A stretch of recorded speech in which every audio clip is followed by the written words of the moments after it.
What's up, everybody? This is Noa Dalzell coming at you from TD Garden for today's live stream to answer all your questions about what we heard at Media Day today from the Celtics, what to expect from tomorrow for Game 5, and just the overall sentiment. I'm sitting here right next to the press room.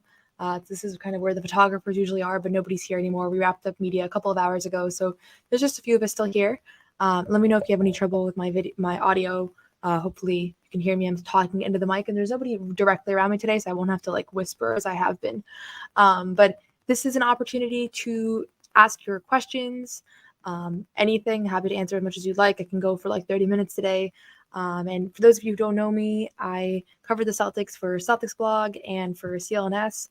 And so, yeah, this is, been covering the team through the season and through the finals, and we're in the home stretch here. And I said I would do this every day until the Celtics win the championship, and I stand by that. And so we're looking at tomorrow as another potential closeout opportunity. And I've been posting clips from Media Day, and I can sense that everybody is super anxious because normally I post stuff. People are generally pretty positive. Everybody's panicking at every single thing that I post. So I can sense a general feeling of anxiety from the Celtics fan base regarding tomorrow, and it's obviously spills over from Game 4. And so I personally think it's a little bit unwarranted. So I'll start with that and start with just the general sentiment and explain how things work, and then I'll do questions. So basically, as I've said a couple of times now, for these media days, you have the big guys like Tatum and Brown are sitting in the press room and answering questions, and Joe Mazzulla is there as well. And then you have the rest of the team, the rest of the starters and all the bench players are on the court, and there's different podiums set up, and then a couple people are just kind of chilling. You can pull them for specific questions. So I went to the Sam Hauser and Xavier Tillman pressers because there's generally just a few people at those, and so I would rather kind of continue to establish relationships with those players and talk to them and get their perspective than just sit in the press room and ask Tatum and Brown questions, because we do that literally every day. And then I go back and I rewatch and reread everything that they said.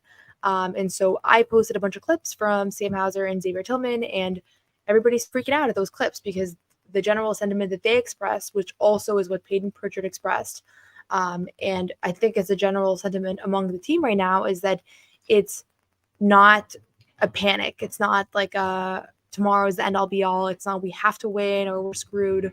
And everybody seems to not like that. I think people wanted to see them say tomorrow is the end all be all. People like when Jaylen Brown says things like our life depends on it tomorrow. I think it aligns with people's urgency and kind of how they feel. And so they feel more comfortable when they hear players talk like that. And I don't think I don't think you should feel more comfortable because you hear someone say that. I think some people like to talk like that. I think Jaylen Brown likes to have his one-liners that he says and they're sharp quotes, and he's a great clip and everybody gets hyped up. But I also think there's nothing wrong in Hauser and Tillman and Pritchard saying that tomorrow is not the end all be all. And the reason for that is because we know that they've had games where they've wanted to win so badly that it actually has hurt them. And I always think about Eastern Conference Finals Game 7 last year as one of those examples, because obviously they wanted to become the first team from NBA history to come back from a 3-0 deficit. And they also wanted to make the finals, obviously. And they came out and they were tight and they were anxious. And as soon as they started missing shots, I think that all the pressure that was on that game, just kind of accumulated. And I asked Tillman about this today. I said, people at home are sitting there and they're wondering, why aren't you guys playing harder? Why are you coming out flat? And what are you seeing out there that's different than just they're not trying to get the rebounds? Because obviously they want the rebounds, right? They want to lose balls and all that. And so he basically said, I think when you have all the pressure on you, you effectively have this feeling where every mistake feels like double. So you want to win so bad that now the Mavs make a shot, it feels like 2 shots. It's kind of all that frustration. It becomes contagious and it starts to bubble over. And so you want to treat it like a regular game that you really want to win and play really hard the way that you always do, but not view like it's a few months. It's not view like that my life depends on winning this game, and therefore if we're down by 6 at the end of the first, we're about to die, right? That's the sentiment that I got from them. I don't think that it's bad. I think that it's intentional, and I'm sure that Joe is trying to make everybody relax because they play better when they're loose. Derek White plays better when he's relaxed. Everybody hates when you see the trick shot videos when he came off a bad game, but he plays better when he's relaxed. So that's my perspective. You don't have to agree with it. We'll see tomorrow. Maybe they come out flat tomorrow and people will start to panic and pull up these clips again and be mad about them. Or maybe they come out tomorrow and they're loose and they're playing well. So obviously everybody wants to see them close it out tomorrow. It's game 5. It's at home. I think a lot of people are also panicking about game 4 because they expected them to win, which you should never expect anything in basketball. And it's really hard to win 11 consecutive playoff games or sweep the conference finals and the finals. And so it was not, you should never have expected that they were going to win. I didn't know if they were going to win. I always said from the beginning, and for those of you that join daily know that, I thought they were going to split the 2 games in Dallas, and they did. I had Celtics winning in 6. I wouldn't be shocked if that still happens. But this expectation that they have to sweep or that there's never going to be a bump in the road is just unrealistic. So that's my perspective on it. Again, we'll see. Time will tell. In the meantime, feel free to ask your questions, to vent. I also saw some people were freaking out because Xavier Tillman provided an update about Porzingis' health. The main thing that he said that was kind of noteworthy is he said that Porzingis was very uncomfortable. He looked very uncomfortable. And that was kind of a revealing quote because I do think that until now we haven't gotten anything concrete. We've gotten like he's trying, he's working hard, he's trying to get there. From a journalistic standpoint, I really love talking to Tillman because he just talks like a normal person and he doesn't have his guard up the way that other people do. And he's just really nice and laughs and just acts very normal. I think people don't like that he's candid. I don't really think he said anything today that's going to affect anything. Like, I don't think the Mavs are going to have any real insight because Tillman said that Porzingis looked uncomfortable. You could see that he looks uncomfortable when he's literally walking across the court at shoot around. He looks uncomfortable when he was trying to warm up for game 4. I didn't think he said anything that substantive. Also, who knows? Maybe Tillman just said that and Porzingis is available tomorrow. So personally, as the person who's putting out these clips, just think everybody just needs to relax because I don't think that anything that any of these guys say has an enormous impact on tomorrow. That being said, obviously, we're all trying to get all the tidbits that we can as we wait for tomorrow, where there will be an actual update.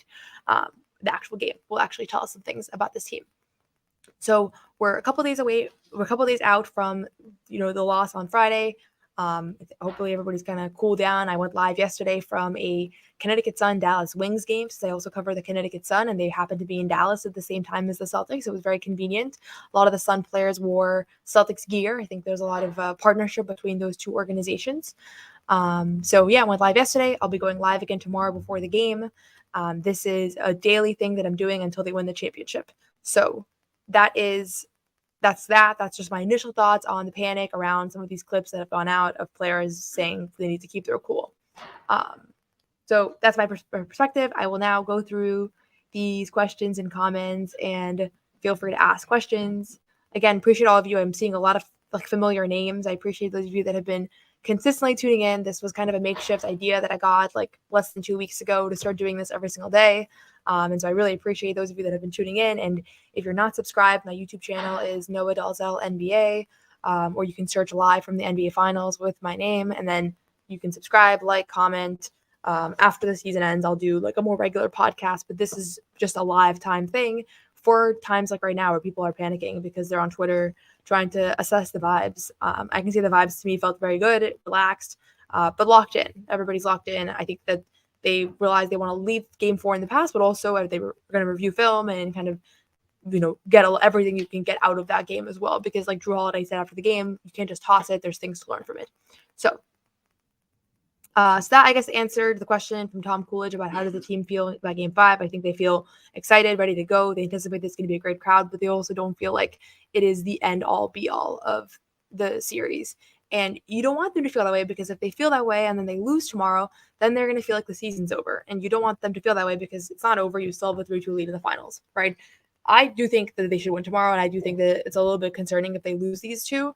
And you don't want to be going back to game 6 having lost 2 in a row, but you don't want them feeling that way because that's not going to put them in position in case they do hit that adversity, right? So I'm assuming, Owen, this is about the Mavs game plan is about Xavier to the Porzingis thing. Maybe Porzingis is ready to go and Tillman is working one step ahead of us. I think he was probably just being candid though. Okay, so I see that people were freaking out about these quotes. Connecticut Sun, whereas they were great. So if you don't follow women's basketball, you don't follow the WNBA, you probably just see some clips about Caitlin Clark and Angel Reese and like the same four people. The best team in the league right now is New England's basketball team. It's the Connecticut Sun. They're 12-1. It's a historic start, and I think they're going to be one of the championship contenders. And so if you're not, right now I know there's a lot of basketball, Celtics basketball, all that, but when the season ends and you want to watch more basketball, I would recommend you watch the Sun. They're super exciting, really, really good defensive team, and I also cover them. Okay. Yeah. I think Joe's getting them relaxed. Joe does this thing at the beginning of every practice where he goes up to each player and talks to them and just has like a moment with them. I saw him do today. He's laughing. He's relaxed. He wants them to feel that way. They've all praised Joe for kind of knowing what they need in a particular moment. So in a certain moment, they might need to feel relaxed. And then he comes in with like what Xavier Tillman described as Zen. In other moments, he might need to rile them up. I don't think in this moment that's the case, but yeah. Porzingis got released as questionable. Oh, I didn't see that, so thanks for breaking the news. I don't think he's going to play based on what we heard from Tillman, based on what we're seeing from him. I think they don't want to rule him out just to keep the Mavs guessing, and also I think from a morale standpoint, like giving him a chance is something that's kind of positive, but I do not think that he's going to play tomorrow, and if he does, I think it will be very limited. I don't think that this injury is something that he's able to really be mobile through. That's my prediction. I could be wrong. I hope I'm wrong because it'd be great to see him play, but I just wanted to give that perspective personally. So that is that. Let's see. I think Porzingis has been posting on Instagram a couple of times since he got this latest injury. So maybe it means he thinks he'll play, but he also posted that before game 3, I believe. Okay. Bye. You could scare me. Okay, let's see. Brad Stevens was at practice. I just saw him sitting there. People were watching film. Al Horford was watching film with, I think, Tony Dobbins, one of the assistants, and Brad Stevens was sitting right next to them. Question about whether we'll see Al and Tillman at the same time. I would guess no. That's my guess. I don't think we saw a ton of the double big lineup, but it's not something that the Celtics have gone too much. But I do think it's going to be a tool in the toolbox as just a potential wrinkle to throw at the Mavs in case they wanted to. It's something that they practiced enough. One of the advantages of the Celtics having the record that they did this season and being in the position that they were in is that they experimented so much because they had such a big lead on the rest of the conference. And with that, they did the double big lineup. They did different zones and schemes and things. And sometimes it bothered the fans because people were like, we don't want to see them lose this Hawks game because Porzingis is playing drop and it's not working. But Mazzulla was like, we're going to keep practicing things that we want to practice because we have this lead and we want to be ready for anything we might need in the finals. Now you're in the finals, or not in the finals, you said in the playoffs. Now you're in that moment, all those things that you worked on, you have as a potential tool.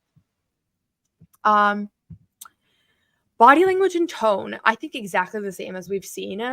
I almost feel like there was a little bit of an anxious tone before game 4.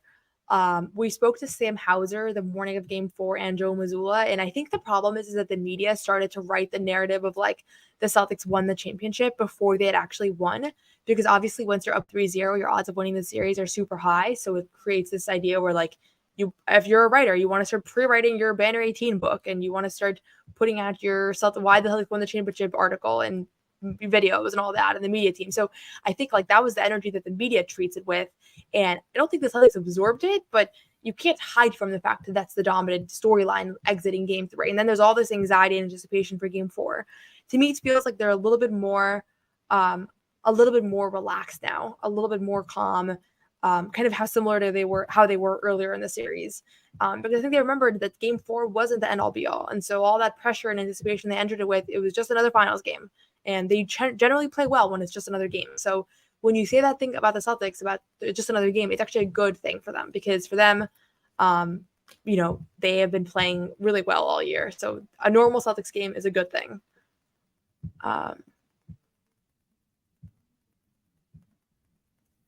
Okay. I'm going to try to catch up on some of these. Question about Summer League. I'm really not sure who's going to be there, but I will be there. So I'll probably go live from Summer League, honestly. Maybe I'll do like the same thing I'm doing now, daily updates. I haven't really thought much about summer league or like how that works even. I've never been. It's my first year covering the NBA.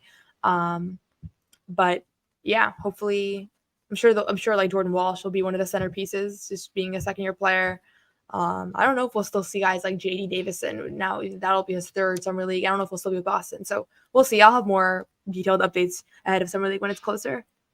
I answered this question at the beginning, but just in case you're just joining, I am not at all concerned with the responses from Sam Hauser and Xavier Tillman about the Celtics not feeling like tomorrow's the end all be all. I think it's a good thing. I think it's a good thing to not view like game 7 is tomorrow. It's not tomorrow. Tomorrow's another game, and they should come approach it with the right attitude and intense and locked in and all that, focus on the details.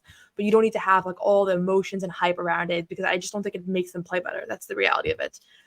So that's my perspective. I don't think they were too nonchalant. Also, if you want to watch the full interviews, because I'm just posting clips, and I'll post more clips, but you can go on CLNS media and you can watch the entire Sam Hauser interview, the entire Xavier Tillman interview. And you can see that we asked them a lot of different questions. And also, like, the clips sometimes are a little bit hard because the questions are building off of one another. And so when you post the clips, you don't have all the context. But like, we were chatting with Sam Hauser for 10 minutes, and he was talking about how frustrated he was after game 4 and how it's hard to even feel good about his own individual performance because he had a really good game individually, 14 points, 5 out of 7 shooting. So like, there's a lot of other nuances to this stuff. So that's why you should never really like freak out at these quotes unless something like egregious is being said, which nothing was said like that today. The other thing is about people asking about practice. I'll just clarify this as well, just in case you do follow me on Twitter and see the stuff that I post and other reporters post. You know, we only see for the Mavericks the last 30 minutes of practice, and for the Celtics the first 30 minutes. And so we're not really seeing much. We are seeing them shooting around. We're seeing Joe Mazzulla dribbling around with the ball, talking to people. We're seeing like Porzingis like taking 1-foot shots. Jordan Walsh and Jaden Springer doing the 3-point contest. Like, we're not seeing their actual practice. We never have this whole year, and we probably never will. So I just post those clips so you can get a sense of the vibes and like get as much of a perspective as though you're there. But again, yeah, it's not like we were watching them run drills or go over schemes or anything exciting like that. I think this is a good point by Josh that Jaylen Brown, Derek White, and Jrue Holiday all had bad games at the same time. And I have said this a lot throughout the year, that the Celtics don't need everybody to play well. That's why they're okay with Jason Tatum having a bad night. So why they're okay if Derek White goes 0 for 7 a game. They just can't have like 3 of the 5 main scoring options struggle. And the margin of error does decrease a little bit with Porzingis out. But I don't think you need to panic, because it's probably not like every night they're going to have like all these guys struggle. No, really nobody played well in game 4. Sam Hauser was the only one that shot above 50% from the field. Even Svi Mykhailiuk came in and shot 1 for 7. Like, they just didn't have it. So, people always ask like, who's going to play well? Who's going to step up tomorrow? There's going to be a few people who play well tomorrow. And if it's 3 or more, they're probably fine. And that's kind of the reality of it.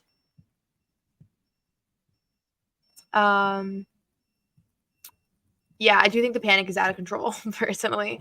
I get it. Everybody was like ready for them to win the championship on Monday or on Friday. But like, losing one game, you're up 3-1 in the finals. Like, think about how happy you would be as a Celtics fan if right now you would have been told at the beginning of the year the Celtics are going to be up 3-1 in the NBA finals, about to go home. Like, wouldn't you be so happy? Jrue Holiday was asked, do you guys still have a chance? Do you guys feel like you still have an opportunity? And he was like, we're up 3-1 in the finals and we're going back to Boston. Like, the panic mode that people treat this with, I just don't think it's productive, personally. And you should be glad the Celtics don't feel that way, because you wouldn't want them to take on your panic, because then they would play badly, right? So, okay. And the similar thing would happen. Yeah, this will be tomorrow. Will be the 16-year anniversary of the Celtics winning Banner 18. So that could be pretty cool. If that's the case.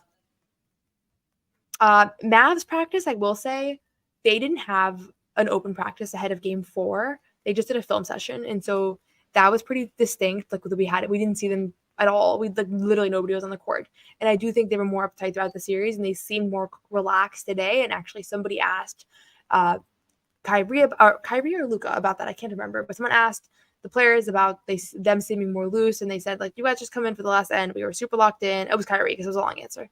We're super locked in, and we're really focused. And the reality is that we didn't view, you don't see us when we're like doing a lot of other things, but we are playing with more joy, and we're making a concerted effort to have fun. So the Mavs practices did seem more light today than they had in the past. But again, you're just seeing a segment of practice.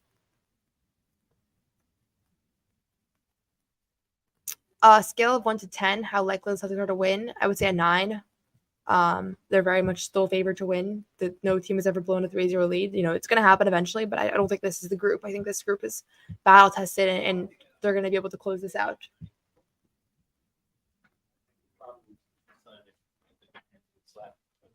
Yeah, no, I don't cover college right now, but Paige is awesome. I think Amir's asking about the Celtics overall shooting slump. I Again, they haven't had like an on fire game. They haven't been shooting like lights out this entire playoff run, and Jason Tatum in particular has struggled. So I think it's only a testament to them that they've still been pulling out these wins. Like they've still been very, very dominant throughout this playoff run, right? And they're still, 1-10 in a row, haven't lost since Game 2 of Cleveland up until Friday night. So the shots are going to fall. I would expect them to shoot better tomorrow, just because kind of law of averages. Michael's asking about Porzingis' injury. I'm so confused about it, honestly. Like I would give a definitive answer if I understood it, but I don't really get it because it seems to me like it's not one of those things that's going to get better. It seems to me like he needs to have surgery, and so therefore, like, why is he day to day, game to game? Is it just gamesmanship? Probably. I would imagine that he's out. But listen, like as soon as he was out for Game 3, I thought he was out for the rest of the series because if he has any chance of being able to play in the next week or two, like you play him for Game 3 of the NBA Finals because that was such an important game, right? To assure that they come back, they go take a 3-0 lead, which is such a commanding lead. So once he didn't play that, I thought that it was over. Oh, I didn't even see the career-ending thing. I have no reason to think it's career-ending. I think he's gonna get surgery or get it fixed. It didn't. Nobody. I hadn't heard anybody. I don't know if you guys heard anything like that, but I hadn't heard anything to that extent. Question here about Kyrie's presser. I will just say I love Kyrie's pressers. They're super illuminating. He's very reflective. I posted a few of the clips. People in Boston are going to be mad at stuff that he says. He said some things that I thought were pretty reflective and pretty honest and vulnerable around how he didn't do things right when he came to Boston. Like he's taken a lot of ownership about what went wrong in that tenure. I think it's different than in the past, but he really talked about how he didn't really want to go to Boston. He didn't really want to get traded there. And then once he did, he didn't reach out to former players. He didn't try to embrace the culture and all that. And in turn, it didn't work out. And now he's on the outs. And he kind of laughed when he said that because obviously everybody knows that, right? So I thought that, the fact that he's able to take that ownership is actually a sign of growth and reflection. And he did say like a couple things that I posted and other people posted around like other players that are thinking about coming to play in Boston, like just be warned or just be aware of like the magnitude, or you're going to be under a magnifying glass. And people kind of view that as like, oh, he's trying to get people not to come to Boston.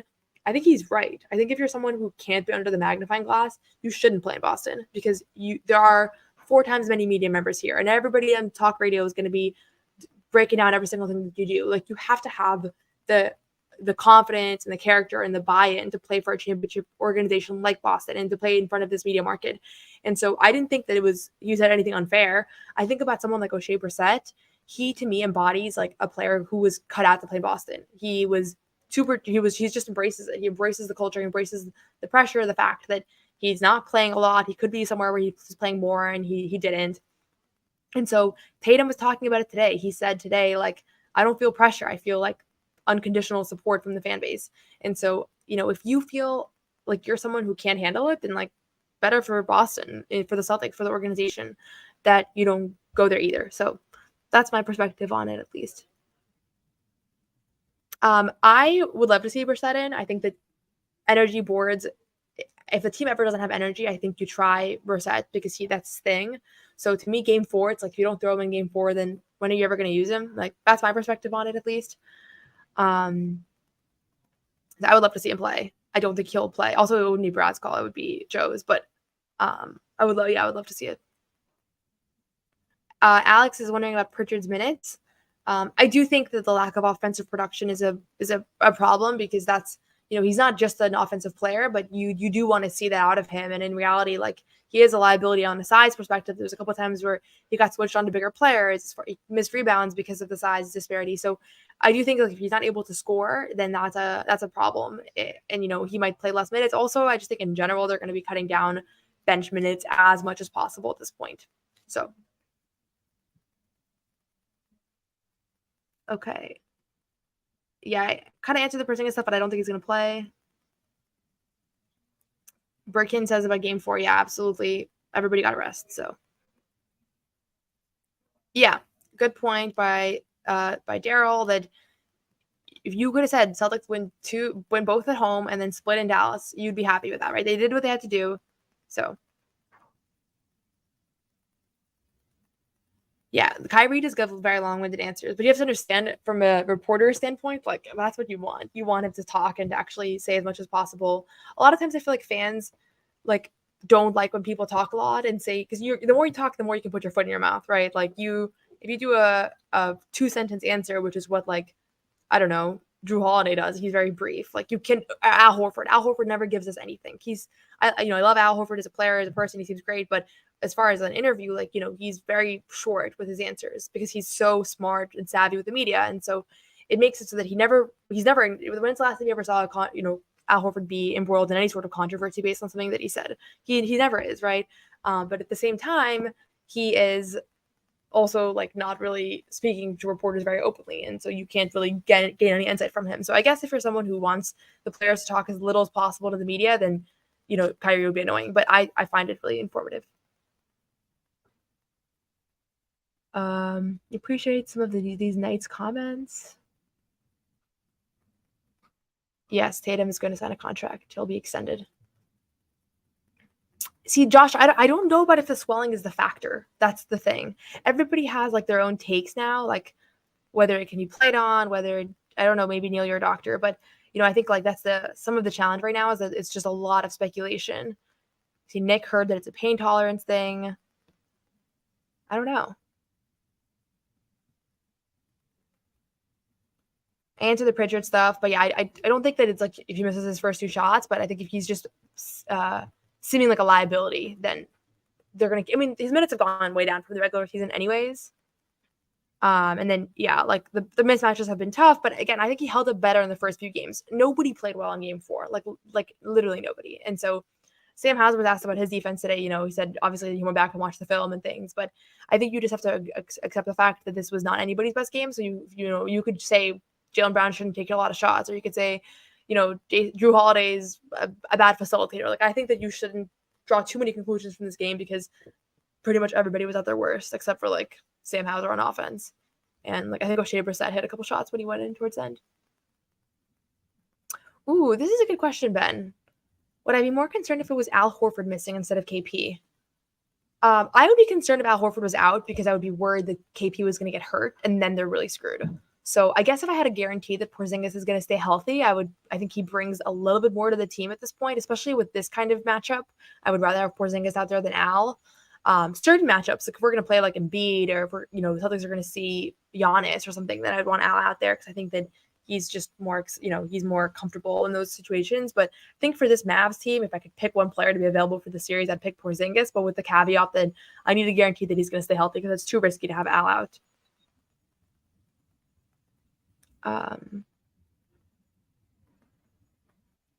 Question about the D. White extension. A couple of D. White things. First of all, Woj reported yesterday that apparently Kawhi is unable to play this summer in the Olympics, which I don't know the latest on that knee injury, but it sounds like he's still dealing with some swelling from the regular season that kept him out of the playoffs. The Derek White is in the mix to replace him, which I personally think that Derek White is a perfect Olympics player, just a guy that does a little bit of everything. People were saying, what about Donovan Mitchell? Like that's it's unfair that Derek White's going to jump these guys. I think that it's, he is exactly who you want to mesh with a lot of other stars. And if the Celtics are going to win the championship, the fact that Drew Holiday and Derek White are like 2 of the role players that are going to go to the Olympic team, I think they're going to literally be looking at like, okay, they did this on the Celtics team with stars. They can do this for Team USA. So that's why Derek White's under consideration over like someone like Jaylen Brown, who's obviously a better scorer, has certain attributes that Derek White doesn't have. I'm going to do like 2 or 3 more minutes. Really appreciate everybody for tuning in. We've had like almost 2,000 viewers, a bunch of people watching on YouTube as well, which is great because then I can see your comments. I'll just quickly say, please subscribe to my YouTube channel, Noa Dalzell NBA, live from the NBA Finals. Eventually, this is going to be like more of a podcast type thing. Also subscribe to CLNS if you're not subscribed. You can see all the post-game stuff. I do a bunch of hits with like Bobby Manning. They do a lot of podcasting, things like that. All the full pressers are there as well. So you got 2 things to subscribe to, CLNS and my YouTube channel, Noa Dalzell. My goal was to get to 1,000 subscribers by the end of the finals, and I started like a week and a half ago. We're on track, so Celtics losing game 4 gave me a little bit more time. So, okay. Question here. Yeah, this is more of a comment, but I think people, maybe fans, would have felt better if they lost by 5 or 6 because it would have just been like, okay, they'll win the next one. But I think from a mentality standpoint, the Celtics like losing by 30 or by 40 or by 2 doesn't really matter. Jason Tatum said it after the game. It counts as a game. It doesn't really matter. Damn, I haven't seen Porzingis' Instagram story. I got to check this out after this. Yeah, Jaylen Brown is not on Team USA. He was in the pool, but he's not one of the players that was really being considered as a finalist. I think sometimes like the players that are like kind of need the ball, not that he really needs the ball. We're seeing clearly this year that he's more of a playmaker, an all-around player. Defensively, I think he'd be an asset. But those are the kinds of players that I think can get snubbed a little bit. Like Donovan Mitchell, another one I said. Question about Keita. I think Keita is just a little bit removed still from being, in this position playing in the NBA Finals. Like he hasn't really played at all in the second half of the season or in the playoffs outside of like really just the last few minutes of blowout. So to now expect him to go in and play, I think it's just a little bit much to ask. I would be stunned if he checked in also. Question about Derek White's dad. Yes, Richard White was one of my first interviews of like somebody that's like related to the team. I wrote a story about his thoughts on Celtics Twitter. So yeah, you can check that out. Probably if you search Noa Dalzell Richard White, if you want to find it. But yeah, he's great. He's just like, I think it's so cool that we get to hear his perspective. He's super generous with his time and willing to speak with the media and all that. So, yeah, he has a great perspective. I don't think he's one of those dads that's like, my son can do no wrong. He should be playing all the game. Like, I think he's very much like, he wants the Celtics to win the championship. And if you don't follow him on Twitter, you should. He has good commentary in games. Okay, I'm going to wrap up here. And I'm just going to say, again, subscribe to my YouTube channel. Enjoy this video. Feel free, if you have more questions, feel free to ask them tomorrow. I'll be going live. Let's see, tip-off is at 8:30. I'll be going live, I think, at 5. Yeah, I'll go live at 5 tomorrow. So same time as today, from TD Garden. I'll probably sit by the court, so we'll have the cool background with the towels and everything and the shirts probably. And maybe tomorrow will be the last live stream. If they lose tomorrow, then we'll keep going. I'll be back in Dallas later in the week in that case. I'd love to not have to go back to Dallas. But yeah, really appreciate everybody's time. Appreciate all the questions. I don't take it for granted that people are engaged and want to tune in for this stuff.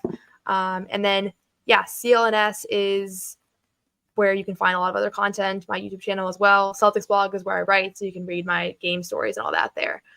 So appreciate it all. Thanks so much. Have a great rest of your, what's the come on? Did I miss something? Any last urgent questions? I can do like another minute. Porzingis playing. I don't know. He's questionable. I explained it a little bit more, so you can go back and rewatch. Okay. Thanks, everyone. Have a good one.